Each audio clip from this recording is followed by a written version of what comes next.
Yeah, yes, please. I'm Mansi. I want to plan as a fundraiser. As a Fundraiser. fundraiser, okay. Hello everyone, I'm Nityanand Chandra. I work with India Staff Foundation. Okay. I manage programs with the Okay, excellent. So before the VC comes, okay, we'll have some fun. Yeah? So what we will do is, others have already introduced themselves. Excuse me, sir. Sorry for interrupt you. Actually, अगर AC बंद हो जाता ना थोड़ा सा comfortable Zarur, feel zarur, करते. zarur. Thank Sure, sure. Okay, so we'll quickly do this before the others come. Mansi and Nityanand. So they have introduced themselves today. The others, you have already introduced yourself. So what we will do is, you will have to introduce yourself, okay, so that Mansi and Nityanand knows the others as well, because they will need to partner with each other. All of you have to partner, right? You know that. So starting today, it's going to be application-based. Yesterday was more of a conceptual framework. Today's sessions, post-lunch particularly, is going to be completely application-based, jahan pe it is going to be interactive, where you will be engaging in group activity, all of that. Okay. So you have to introduce yourself and do one unique action that defines you. And then you move to the next person. The next person first will have to introduce himself or herself, do the unique action, and say aloud the name and the action of the previous person. Is that clear? Got it? Samajh mein aaya? Okay, so we'll start from Sarab. You will have to stand up, introduce yourself, कोई भी unique action जो भी आपको लगे आप कीजिए, फिर आपके पास माइक आएगा, आप अपने आप को इंट्रोड्यूस करेंगे, अपना यूनिक कोई एक्शन करके दिखाना है, और आपके पहले जो साहब या मेम साहब हैं, जो उनका नाम और उनका एक्शन करना है. Okay, we'll do it quickly. Oh, Balika Bakra, sure. He's a smart guy, huh? I like him. Nice. Okay, sure. I'm always sure. ठीक है. So Rohan.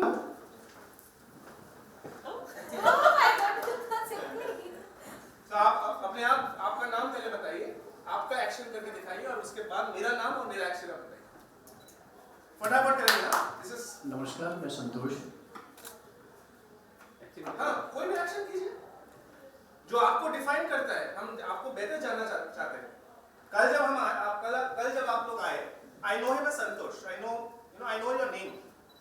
Today हमारा रिश्ता और गहरा होने वाला है.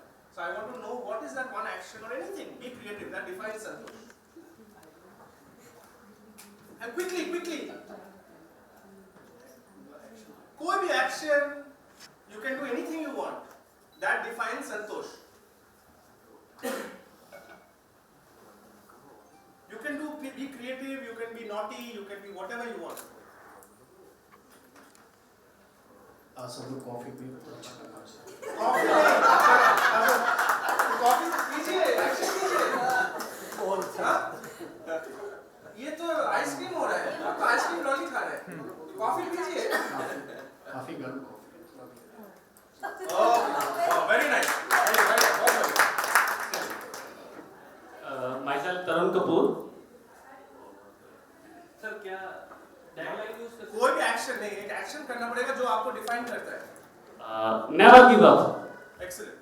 और उसके बाद नाम मिस्टर संतोष. यस. कॉफी बहुत गर्म है. नहीं, उन्होंने और एक चीज किया. अभी आप लोग हो जज, आपको देखना पड़ेगा क्या एक्शन ठीक से कीजिए. कॉफी पे क्या है? नहीं, फिर साहब कीजिए. गलत है ना. और फिर मैं आपको बताता हूँ ये हम क्यों कर रहे हैं. Never give up. नहीं भाई, आपने कैसे किया वो बताओ. आपने कुछ किया ना. बस ओके, चलिए आप कीजिए. सुना नहीं किया. So that is what the game is about. Coffee गर्म है. शाबाश. नेक्स्ट. जल्दी चलिए, फटाफट करते हैं. मेरे पास do this quickly. मैं ललित हूँ. Mister Taran Kapoor. Never give up. Excellent. Quickly. मैं अजय. नहीं, और एक चीज बताना भूल गया आपको, जो सेम नहीं कर पाएंगे. एक्चुअली मेरे लिए बहुत इजी हो गया क्योंकि आपका पास है. ललित जी हैं, साथी ऑर्गेनाइजेशन से हैदराबाद से. नहीं, उनका एक्शन क्या था वो भी बताना है ना. नाम और एक्शन. सही गलत. हाँ, गलत था. नहीं, देखिए Happy? ठीक है. Quickly, चलिए, let's do this fast. अभी समझ में आ गया क्या? I am Pankaj. I am doing for the society, serving for the society. Okay. He is Mr. Ajay, and he is Wrong. Why is it wrong? You are the judge. Why is it wrong? फिर से कीजिए. Very good, sir. Excellent. This you have to observe very keenly. And I'll tell you why. साहब अब योग की है, तेज है ना? ठीक है, you can justify it, but are you happy? Are you happy with this performance? और आपने नाइना से क्यों नाइना भाई? Okay, thank you. Quickly चलिए, जल्दी करते हैं. सुशील मिश्रा जी. प्रणाम जी. यथा नामो तथा गुणः। Shri Pankaj Singh ji doing for society. Right. सही है, right? Very good. बढ़िया. Thank you. Hello everyone, this is Praveen Shukla. मैं डाबर की एक सिस्टर कंसर्न है आईवेट लिमिटेड, वहाँ से हूँ, और दो नॉन प्रॉफिट ऑर्गेनाइजेशंस जो कि समाज के विकास में, जैसे हम गाँव को अडॉप्ट करके उसको आदर्श ग्राम के तौर पर डेवलप करते हैं। क्रैकिंग द पिच में आपका बहुत जरूरी है, क्योंकि आपको क्या बोला गया और आप I am just introducing about my organisation. No about you, only your name, we don't want to know your organisation. Okay, और my signal is Sushil Mishra ji का था यथा रामो। ठीक है, थैंक यू, लेट्स गिव यथा रामो तथा गुणा तथा गुणा यथा नामो तथा गुणः। यथा हिंदी में है तो मैं यथा नामो तथा गुणा। एटलीस्ट आपको बोलना आ रहा है, मेरा तो टंग ट्विस्टर मेरे लिए है, मैं आपसे सीखने वाला हूं, बट वी विल, आपको गेम समझ में आ गया? We will play this, so this was just the first round. The VC is here, we will move on to the next session. Okay, we have a special address now, and yes please. And so only 2 new participants, others are all old. Okay, so we are going to be doing this. Abhi, next, when we play this game, no problem, we will do that later. So, Abhi, hello, please. Very, very happy to introduce Professor Rajkumar, who is the Vice Chancellor at the OP Jindal Global University. And as you know, that the Tata Institute of Social Sciences and Jindal Global University, we decided to do this experiment where, of course, Professor Amit Lahiri from the Center for Excellence in Corporate Responsibility and Sustainability and me as the head of the CSRI, decided to basically come up with an experiment of a public university and a private university coming together, because today, we're talking of solutions and how development work can be done better, can be done more efficiently, can be done more effectively. And in that sense, we're talking of the public-private partnership model. And I think, like we've been saying, the meeting of minds, the meeting of 2 great universities, one having a legacy of almost more than 75 years, and one very, very growing, fast-growing university which is doing outstanding research, advocacy, and all sorts of. They are a pioneer in law, education, research, and it really gives me a lot of pleasure, Professor. Thank you so much for tying up with the Tata Institute of Social Sciences. Thank you so much for offering this excellent venue, and thank you so much for your support to this very pioneering kind of a conclave in India. Over to Professor Lahiri. I'd like to introduce Dr. Rajkumar, who is the founding Vice Chancellor of OP Jindal Global University. So, Dr. Rajkumar is a human rights lawyer, trained at Delhi University initially, and then at Oxford, and then at Harvard, and then of course he was a full professor at the City University, Hong Kong, where he was a distinguished scholar of human rights law. And then he had always had a dream to basically found an international class global university. And this is what he has done. The university is now in its 10th year, and he has transformed single-handedly about close to 100 acres of space in a beautiful green landscape campus, but more importantly, he has brought together about 4,500 students, about 400 faculty, and he has got the university climb up in one of the top ranked group of amongst Asian universities just recently. And this makes Opijindal Global University the youngest university in Asia to climb into globally ranked universities. So without further ado, I now turn I give the mic to Dr. Rajkumar to give his special address. Thank you, sir. Good morning to all of you. Thank you very much, Amit and Rohan, for putting this together. I want to take this moment to really appreciate all the presence of all of you, particularly on a sort of a CSR capacity building initiative. I want to start from where Rohan said about public-private institution coming. These terminologies and terms, we need to actually move beyond that. In fact, the idea of a private university, Tata Institute of Social Sciences, whether it's public or private, it's more complex. These categorization that we have needs to be also challenged, because ultimately we should be focusing on contributing to the common good, and that common good is inevitably public good, and it does not matter. In fact, the heart of this effort is to really transform the existing thinking that prevails among corporations and companies as to what constitutes CSR. So what I intend to do is to give an introduction to the higher education sector, and then to a little bit talk about what I think CSR can do towards advancing the capacity building initiatives within the higher education sector.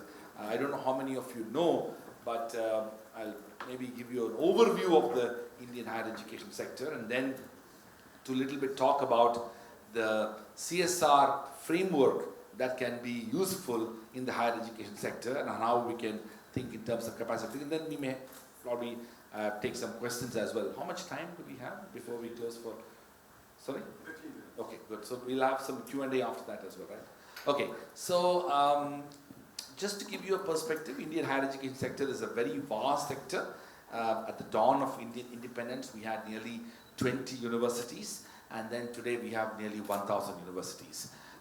This is in addition to nearly 45,000 colleges, some of which are large enough to be a university themselves. And of course, it's also important to mention that besides these two aspects, the sector is also extremely complicated within the regulatory environment due to these classifications that we have made. At the top of the pyramid happens to be the central universities, which are essentially created by, and why I say this is, the CSR dimension has a direct impact on these categorization.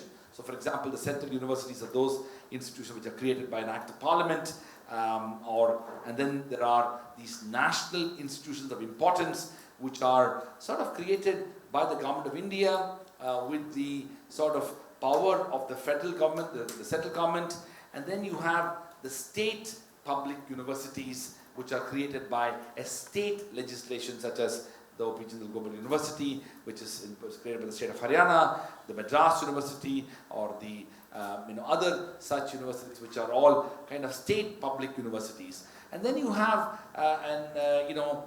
state private universities, which are us, but then state public universities could be Kurukshetra University, for example, and such institutions across the country.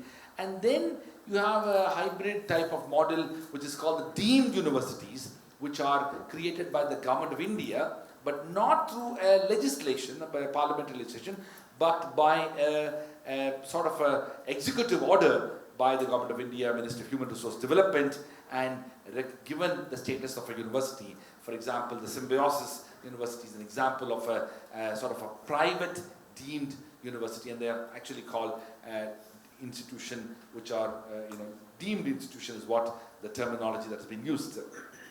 I say this because it's a very complex, multi-layered regulatory structure that defines higher education in India. And so, historically, the idea of a private sector involvement in higher education has been pretty much limited to the evolution of private universities and deemed universities, which is the last couple of decades. In some ways, the idea of CSR engaging and impacting the higher education sector was very much limited to the involvement of private establishment, private higher education institutions. Unfortunately, this is something which that's how we probably started our higher education involvement in the private sector, that the growth and evolution of private higher education institutions starting from the 1980s all the way even today, it was not so much about creating world-class institutions or for that matter institutions of excellence. They were largely to a significant extent mediocre, commercial, profit-making and even dubious endeavors in the higher education. This led to a greater sense of pejorativeness about higher education and even involvement of private players in higher education. So the Tata Institute of Science is a very good example of a unique, historically evolved sort of private initiative with a strong public support and public presence. And the heart of that was to provide opportunities in education. In fact, the Tatas and the Tata Trust itself was part of that vision. One of the things that led to our own creation, and if you look at our motto as a university, is we call ourselves a private university promoting public service. And the idea of public service ought to be the heart of any university's vision and mission, and that is what we are at least advancing through our work. Now, coming back to the challenges relating to CSR with regard to its involvement in higher education, unfortunately, the growth and evolution of the CSR model in India has not been primarily because of the larger need for corporations and companies to be impacting the communities and society at large, but at best they have been in relation to potentially creating good public persona, both in terms of media and image building exercise at one level, and at another level to potentially get tax exemptions and other such privileges. On the second part of it, I am much more conscious of the fact that we do need to provide such incentives for people who are engaged in CSR initiatives, and that's a separate conversation that I'll come back to in a minute. But what I want to say is that we need to reimagine the CSR framework for higher education. Since you are all working in the sector, I'm not going to talk about the evolution of CSR in the Indian context. Global Compact, I'm sure, is also part of this conference, so we don't need to talk about that. There's a whole range of business and human rights aspect, which again, I will not touch at it. But what I want to say is that we need to recognize that companies and corporations have a larger role to play in the development of a society, including socio-economic development of the people at large. And so the question then is, do companies and corporations have a role to play that goes beyond their responsibility towards shareholders? The heart of CSR is to recognize that it's not just a charitable endeavor, it's something that is so integral to what companies and corporations ought to be doing in their activities and initiatives, and it translates the corporate mission into a societal mission, and to what extent companies need to be contributing to that effect. In fact, it's not just about a certain percentage. So in some ways, there is a huge debate that has happened in this country, but also around the world, this 2% that the Companies Law Amendment brought in. What kind of impact it has had in relation to the larger role and responsibility of corporations? And one of my colleagues, Professor Arya Majumdar, who will hopefully be speaking in the course of the conference, will also tell you empirically as to how this particular institutional and legal reform has actually, whether it has enabled more companies to contribute to CSR, or it has actually, there were companies, for example, which used to contribute maybe even 3 to 5% of their, profits towards CSR, and have they been discouraged now and say that, it's okay to do, at least 2%, and have they reduced? All of that will be useful statistics for you. But what I really want to emphasize is that we need to look at CSR beyond the existing legal and institutional framework of CSR. We need to look at CSR from the standpoint of how it has the potential to impact the society at large. One of the challenges of CSR models that we have currently is that it is looking at changes and interventions that are visible, that are having visible impact in a short span of time. And the challenge of higher education in particular, and like some other aspects of interventions, is that change is not going to happen so quickly. It's not like trying to put a road and you can see in 3 months that the road is there, or 6 months you have a road out there, or you have drinking water supply, or you set up toilets and sanitation is improved. Those type of interventions may have an immediate visibility. And I have no qualms in people supporting such CSR initiatives. But if you really want to invest in the transformation of a society at large, if you want to see long-term social transformation, including civil society engagement in the transformation, you need to invest in aspects of CSR whose results are not going to be visible immediately, and that's what higher education is about. Higher education investment is about long-term impact and change in society. So, for example, India has a population, a young population of approximately 850 million people. 850 million people are less than 35 years of age. And that's a huge sort of demographic situation that we have. Now, it gets even more interesting that the Indian life expectancy has increased to approximately 75 years of age, which means that when the good part of the Western world will become older, most parts of the Eastern world, including China and Japan, will become older. India and Indians will be younger for a longer time. And so for that, the young youth of India, for us to be able to give them a new imagination to cater to the aspirations of that young India, one of the most important things that we need is to be able to empower the higher education sector. Unfortunately, at present, we are not doing that, and I'll tell you why we are not and what we should be doing. Well, to begin with, successive governments, regardless of whichever party in power, have not made enough investments in education in general and higher education in particular. The higher education sector has been seen to be a luxury that most developing countries such as India can't afford, and hence even when educational spending might have increased during the last 3 decades, that has been focused a lot more on primary and secondary education and not so much in higher education.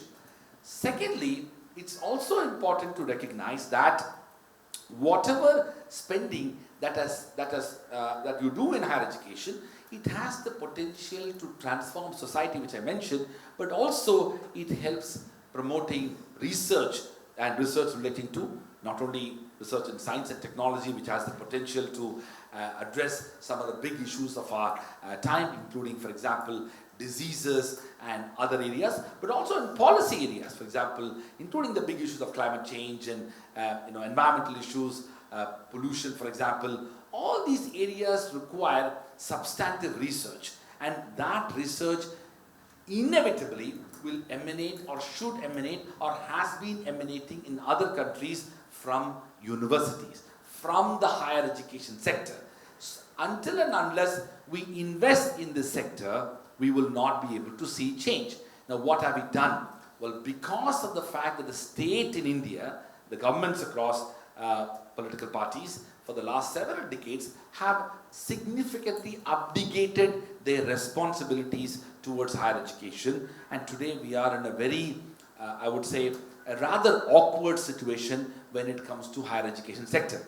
Another piece of statistics which you may or may not know. Today, as of today in India, 70% of higher education are in the private sector. 70%.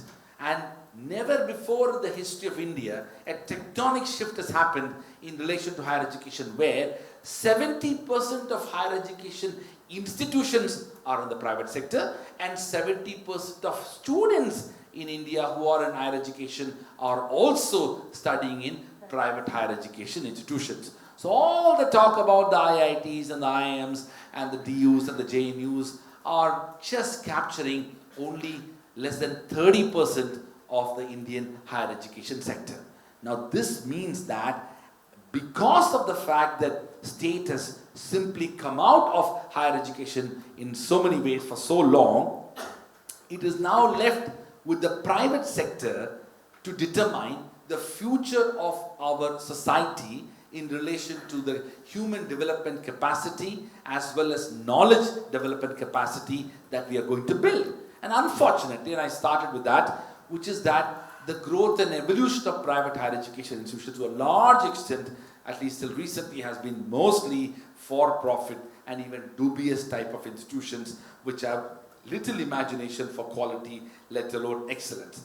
And at this cusp is where I see hope, which is that we need to infuse a significant imagination for corporate social responsibility initiatives in the higher education sector, right from providing access to individuals who may not be able to afford high quality education, to be able to invest in research, even fundamental research that can enable, empower higher education institutions to focus on knowledge development to address some of the big issues, whether it is using through science and engineering and technology on the one hand, or for that matter, augmenting our understanding in relation to humanities and social sciences and other disciplines. This funding needs to be supported and backed up by reforms that can create incentives for the corporations to be engaged in CSR funding. In fact, one of the unfortunate aspects of this development with CSR is that, companies don't have enough incentives to create CSR frameworks because the CSR contributions that the corporations are making are not even tax deductible. Now, of course, you can argue that you are appealing to the social consciousness of the corporations when it comes to funding, but until and unless you create demonstrable incentives for corporations to contribute to the sector more effectively, you are bound to create opportunities for people to commit fraud, but also even not have a sense of vision and even institutional mission to contribute to CSR. This existing model needs a significant overhaul. You need to look at what are the incentives that are made available for different types of corporations, companies, including public sector companies, for them to contribute to CSR. I refuse to believe that the most innovative CSR that companies can do is the Prime Minister's Relief Fund.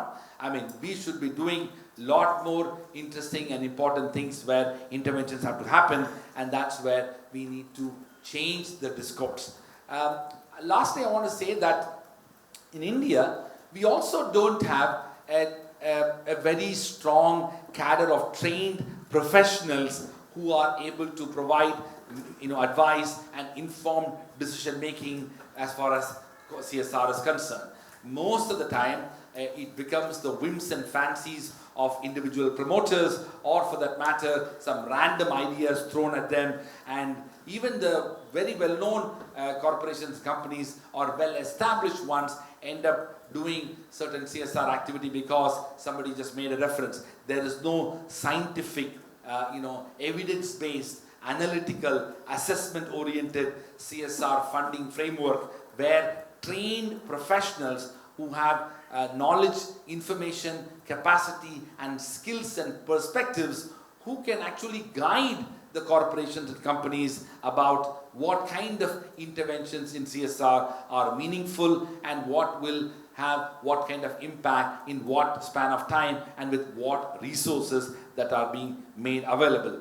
That's an area which requires some sort of intervention, and I think the program that Rohan and Amit and Tis and Jindal are discussing has the potential to develop the next generation of professionals who can be, whose capacities can be built in developing CSR. You know, just in fact, this is something which the most countries in the West did over 3 to 4 decades ago, and better late than never. But we really need to, augment this capacity which does not exist right now. Even today, if you look at most of the corporations and companies who have CSR personnel, they are people mostly who came from human resources background, who have a general sense of organizational development, who have some perspectives of how organizations function, and there are some finance people who are also involved in it.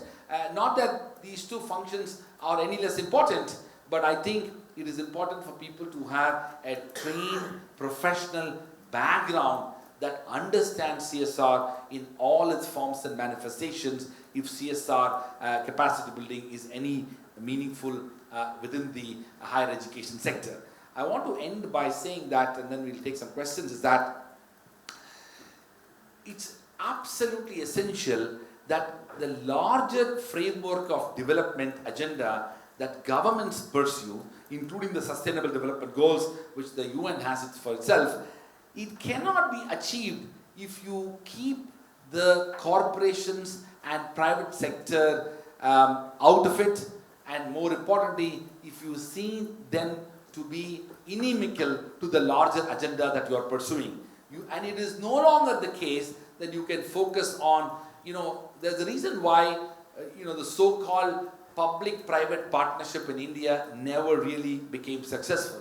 There are tons of stories of the PPP model going wrong at every level, because we have not seen the private sector as an equal and legitimate partner in this endeavor. And obviously the private sector also need to carry that burden and the blame for that, because its intentions to a large extent have not been sincere. So if we were to draft, or rather think about the future of CSR capacity building in higher education and even other sectors, you need to begin by recognizing the role and responsibilities of both the public and the private sector, and then to bring together certain ideas that will provide equal space and opportunity for both actors to make a contribution.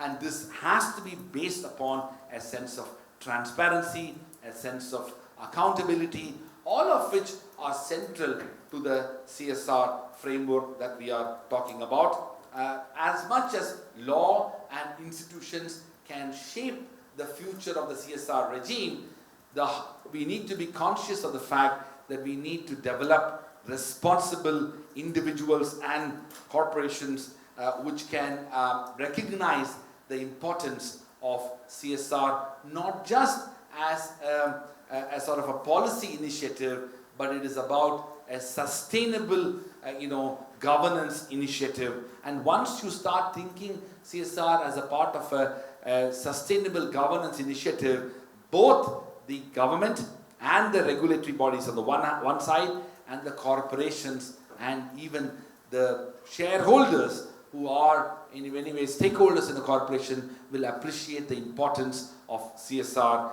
and for it to become integral to the functioning of an organization. I want to end here, and we'll be happy to take questions.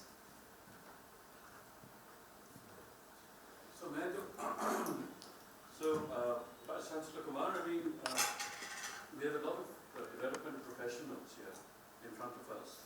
तो उनकी हिंदी में थोड़ा बताएंगे कि उनकी day-to-day जो challenges हैं, हम जो बता रहे थे कि पार्टनरशिप के लिए क्या क्या कैपेसिटी चाहिए, क्या क्या स्किल्स चाहिए। तो वाइस चांसलर कुमार, यहाँ पे एक अच्छा मौका है कि वाइस चांसलर यूनिवर्सिटी का बड़ा डायनामिक यूनिवर्सिटी है, और हम और एक यूनिवर्सिटी के साथ अभी पार्टनरशिप में हम ये प्रोग्राम कर रहे हैं।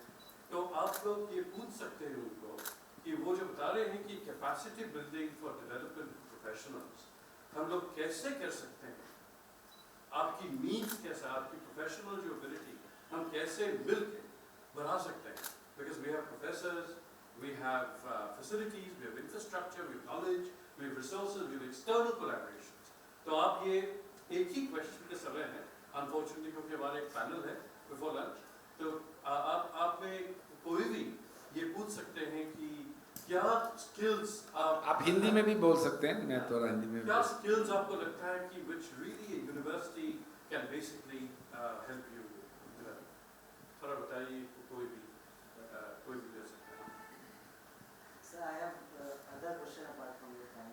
Please, any person. Sir, you mentioned this that many of the companies are putting their CSR money in primary educations or secondary educations, but not in higher educations or graduation, post-graduation. Then, how do you recommend? Because if I take the case of this OP General University, the fees are so high, like 20 lakh, 25 lakh rupees. It is above the reach of a common man. Many people struggle for getting admissions and the kind of fees they have to pay. How do you suggest that what kind of CSR can be adopted that then for what can be the model that one can adopt people from normal background or underprivileged background can go for higher education? That's a very good question. In fact, you have just given a case why CSR should come into a university. So I'll give you a very good example.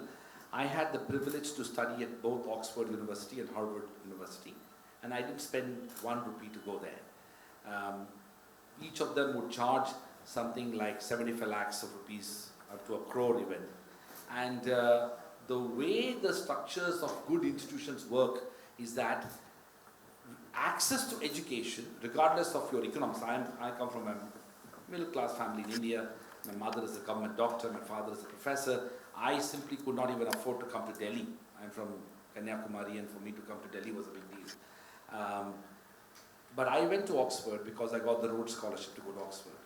I went to Harvard because I got 4 scholarships to go to Harvard. One of the most important things higher education institutions will need is the capacity building. Public institutions are entirely state funded. So I spent something like 150 rupees to go to Delhi University. But the cost of educating me by Delhi University was borne by the taxpayers. So Delhi University and JNU gets thousands of crores to support, to make sure that the fees that I pay remains 150 rupees, 200 rupees. But private higher education institutions don't have that. They have donors who have contributed. So for example, our benefactor has contributed over 500 crores to set up the university. We spend approximately 30 crores every year on scholarships. So even the high fee structure that you mentioned, 60% of our students are on scholarship. 60% of them. We spend 30 crores every year on scholarship to make it accessible for people who can't afford. But do we make everybody accessible? Of course not. Do we make that 60%, 100% accessible? Of course not. There's a small percentage of people who would get 100% scholarship. Some of them will get 75%, 50%. But if we get CSR funding, then we can provide opportunities for people, just as we do now, but at a higher scale and in a more complete manner for those who simply cannot afford.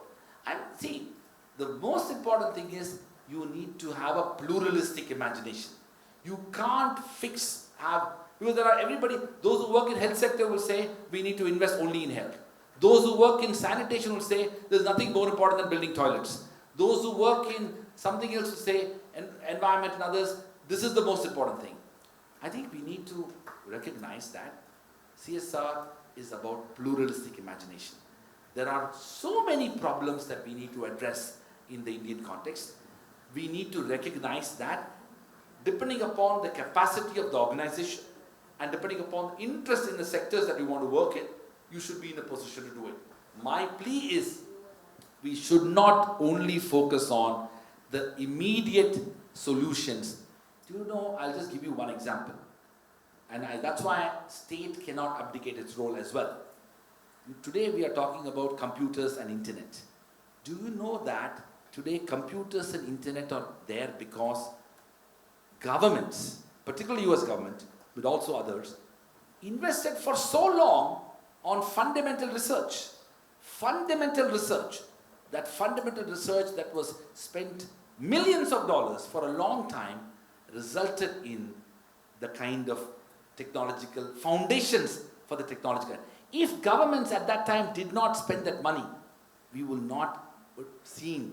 Today we're talking about artificial intelligence and robotics, which has the potential to address some of the major challenges of healthcare in India. AI and robotics are important institutional interventions which has the potential to address healthcare challenges. The point I'm trying to say is no sector should be left out of it. Depending upon particular interest of an organization and their capacities and their capabilities, they may be engaged in certain funding. Personally, I feel higher education requires a lot more attention. I mean, you think about the extraordinary contributions of these universities. I mean, think about what, the big changes that universities have made towards advancements in sciences and engineering and technology, even in humanities and social sciences. All of this would not have been possible but for the fact that funding was there. Historically, it was the state, and today it's the private sector. But unfortunately, the Indian private higher education institutions have largely invested only in teaching, which is revenue generating, and not research, which has the potential to transform society. That's why few of us, particularly Jindal and few other universities, are trying to demonstrate an alternative imagination for higher education. And that's why we need a broader support when it comes to, people have asked us, and I will stop after saying that, why haven't we set up an engineering college? Because engineering college is revenue generating. You just start making money the day one. We haven't started a medical school, for example. We have not done those things because our goal and objective in university is not to make money. Our goal is to transform society, to impart education and promote research and seek transformation. For that, we need to do the kind of courses that we are doing, but those other courses which has the potential to have greater revenue, we are not interested, at least as of now, because we are already doing something and there are enough institutions in India which are focusing on that. मैं आपका ध्यान आकृष्ट करना चाहूँगा हमारी जो तीन major problem है जो हम लोग एनपीओ फील्ड में काम करते हैं फर्स्ट प्रॉब्लम और proposal writing and budget making और दूसरा है कि जिसके लिए कि हमारी इंटीग्रिटी जो हमारा लीगल संस्थाओं का है उसका मैं आप क्या सपोर्ट करता हूँ। नहीं, ये तो आपने जो बोला था, ये इसके लिए हम लोग एक ट्रेनिंग प्रोग्राम बहुत ही जल्दी से स्टार्ट कर सकते हैं। ये हमारे पास हमारे यूनिवर्सिटी में ही एक बहुत अच्छा इंग्लिश लैंग्वेज सेंटर और सेंटर फॉर राइटिंग स्टडीज़ भी है, और प्रपोजल राइटिंग जो आप बात कर रहे हैं, जो फंड्स के लिए और जो एप्लीकेशंस के लिए, उसके लिए हम लोग के पास कैपेसिटी है।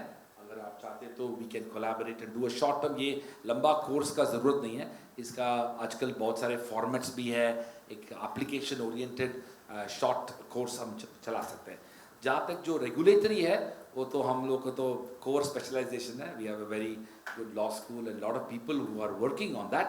Will be again more than happy कि एक हम उसी जो एक CSR capacity building short training programme, जो ये सब जो स्पेसिफिक इश्यूज है, बल्कि इस कॉन्फ्रेंस के through if you can generate what other day to day challenges that they are facing in that world, if you can identify those challenges, we'll be very happy to run a course for that purpose. बल्कि हम वो course को हम without any charge we would like to offer it. We want to build capacity again for that, and we'll be happy to do it as a workshop without any charge, because it's something we were very deeply committed to, and we really want to build that capacity in our country. Yeah.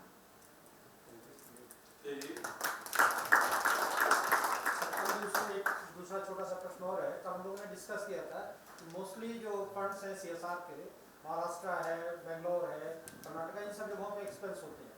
हमारे बिहार है, UP है, इन सब जगहों पे इस तरह के funds नहीं। जैसे आपकी यूनिवर्सिटी है, हिसार में है, कुरुक्षेत्र में है, दिल्ली में है, लेकिन वो यूपी में नहीं है। यूपी के पूरा यूपी कंट्रीज देखा जाए तो पूरे प्रदेश का 16 से 17% भाग यूपी का है, लेकिन यूपी पूरा ब्लैंक है। एक चीज़ मैं आपको कहूँगा, यूपी में ऐसा भी नहीं कि कुछ है नहीं। आपको एक मैं शिवनाडार फाउंडेशन करके जो HCL का है, आप उनका स्कूल गए? नहीं, शिवनाडार जो उनके जो स्कूल है, एक बहुत ही बढ़िया उसका विद्या ज्ञान करके एक स्कूल है, बहुत ही बढ़िया काम कर रहे हैं वो लोग। I was very pleased. I went to that school to see what they are doing.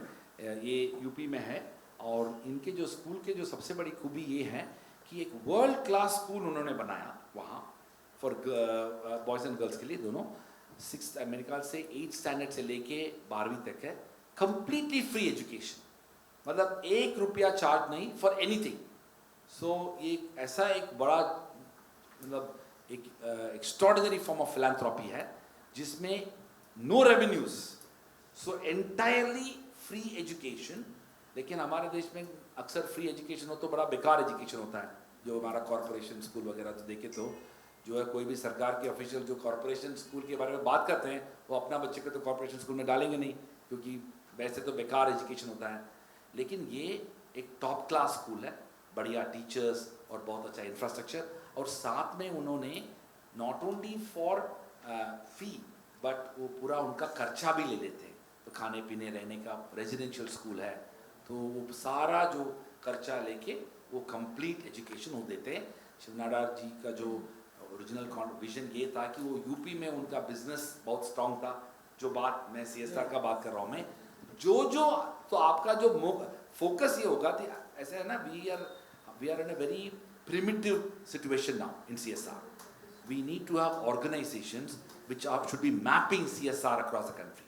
We need to have looking at investments. So for example, अभी मैं अगर अमेरिका का एग्जाम्पल देखे तो अमेरिका में आपको डेटा मिल सकता है कि भाई कौन सा कॉरपोरेशन किस स्टेट में काम कर रहा है और कितना पैसा उन्होंने इन्वेस्टमेंट किया उस स्टेट में, और उस कितना रेवेन्यूज वहाँ से आया।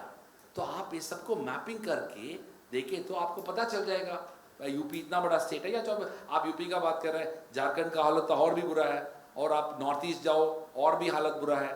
तो the question is we don't have a sort of an information system where we can map how corporations are working across the country, क्या क्या इन्वेस्टमेंट हुआ है वहाँ, कितना उनसे रेवेन्यू आया है, कितना उनको बेनिफिट मिला है, एंड देन उससे आपको कुछ करने का कोई CSR कोई जबरदस्ती नहीं है, लेकिन आप उस इंफॉर्मेशन के through you can create a signalling कि आप बता सकते कि भाई देखो, जैसे शिवनाडा जी किया है, बड़ा इंटरेस्टिंग है। वो खाली वो स्कूल यूपी में है, बच्चे भी यूपी से होगा। ये जो स्कूल है ना जो मैं बात कर रहा हूँ विद्या ज्ञान करके, ये जो ग्रेटर नोएडा के आगे है, sorry Bulandshahr, almost close to Bulandshahr है, वो खाली यूपी का बच्चे का है। तो आप किसी और से नहीं आ सकते, फ्री एजुकेशन है और खाली यूपी का। क्यों?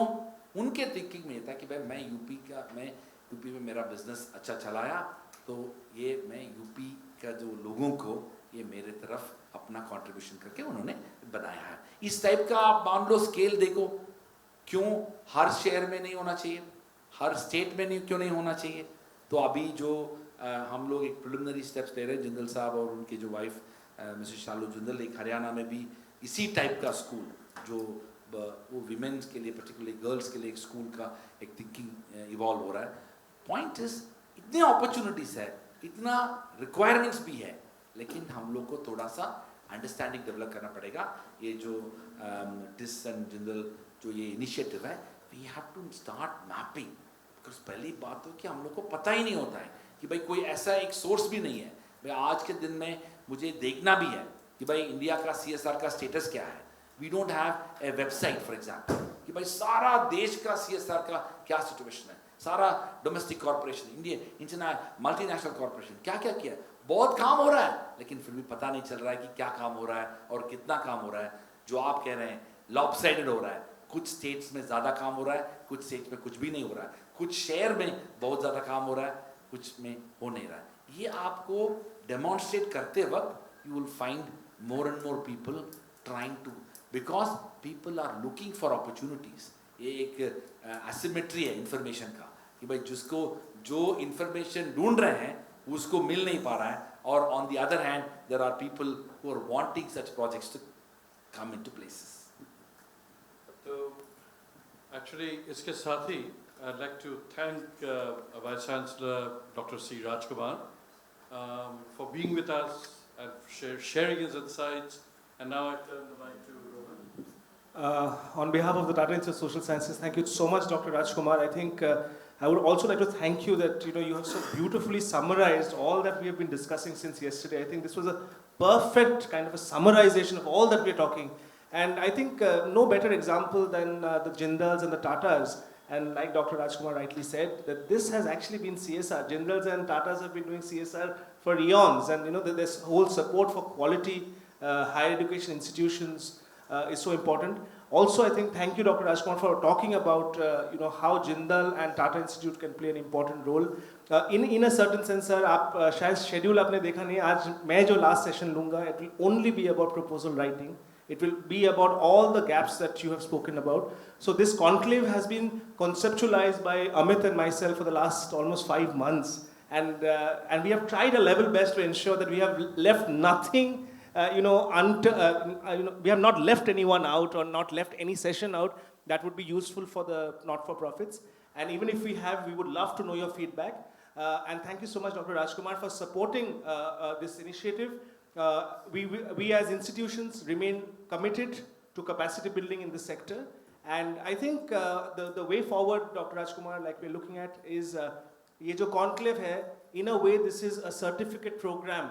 It's a certificate. You spoke about how today there is no CSR professionals. And one of the reasons why we're doing this conclave is to create CSR professionals in Northern India. And this program, in a way, is a joint certification by TISS and Jindal Global University for development managers and practitioners. So we're going to actually talk about that, and this is just the beginning.